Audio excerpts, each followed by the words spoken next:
మొత్తం పోలీస్ యంత్రాంగాన్ని టీడీపీ ప్రభుత్వం వాడుకుంటోంది. అక్రమాలు చేస్తోంది. ఎలాగైనా గెలిచి తీరాలన్న ఉద్దేశ్యంతోటి మొత్తం ఓటర్లను కూడా భయభ్రాంతులను చేస్తోంది. రకరకాల ప్లేసుల నుంచి ఫేక్ ఓటర్లను తీసుకొచ్చారని కూడా వైసీపీ ఆరోపిస్తుంది. దీన్ని ఎలా ఎలా కౌంటర్ చేస్తారు మీరు?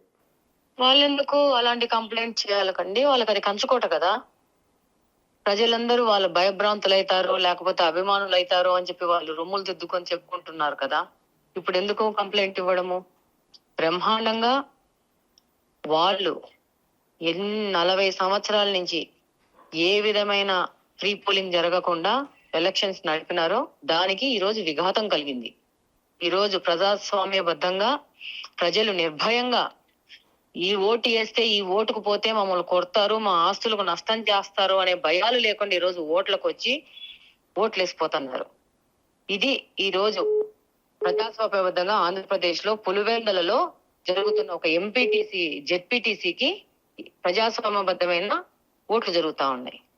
ఇక వాళ్ళు ఓడిపోతున్నారని తెలిసి ఏదో ఒకటి మాట్లాడటము, ఏదో ఒకటి చేయడము చేస్తా ఉన్నారు. రకరకాల మాటలు బ్రహ్మాండంగా ప్రజల్ని కాళ్ళ కింద కూడా తొక్కిచ్చి రెపరెపలాడిస్తాం అనుకున్న వాళ్ళందరికీ ఈరోజు ఈ మాటలు ఎందుకు వస్తున్నాయి? ఎందుకు వస్తున్నాయంటే ప్రజలు వాళ్ళ మీద వ్యతిరేకత చూపిస్తున్నారని వాళ్ళకి అర్థమైంది ఆ నాయకులకి.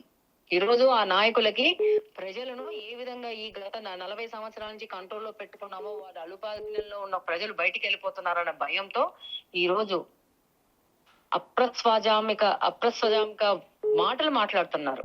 అంతే తప్పితే ఈ రోజు మొట్టమొదటిసారి ఆంధ్రప్రదేశ్ చరిత్రలో పులివెందుల్లో నిర్భయంగా ప్రజలు స్వేచ్ఛగా వచ్చి ఓట్లేస్తున్నారు.